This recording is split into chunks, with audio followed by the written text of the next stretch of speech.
South Africa, like many other countries, is still in recovery mode following the global financial crisis.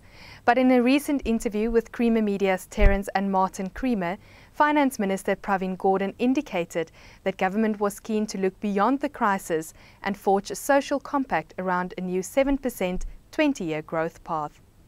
Look, the bottom line is that we've done fairly well in the first 15 or 16 years of our democracy. At the same time, we've got to be honest with ourselves and say we've got 4 to 6 million youth that are unemployed. Between the 15-year category and 24-year category, there's 4 million youth alone who have probably got a matric or less, but no prospect of work at this point in time. So unless we do something spectacularly different, unless we can demonstrate the same boldness that we did with the World Cup and pull it off as we did then as well, we're not going to meet both the social and economic targets that we've set for ourselves. When we say a new growth plan, what we mean is that we've got to learn to do things differently. We've got to acknowledge that the current trajectory of our growth won't help us to get where we want to get. And unless we become more ambitious, unless we can put a number like 7% over 20 years, that's what the Spence Commission looked at, to see what are the policy lessons from countries that can grow at that level and for that duration of time. So we're not talking about short spurts, but sustained growth over a period of time. Then it means that you've got to put a recipe together.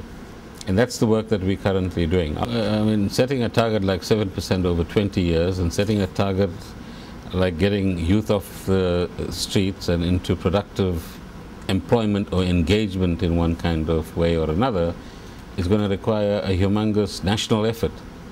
So the private sector will have to do its bit, the labor movement will have to do its bit, the social sectors will have to do their bit, and government will have to do its bit.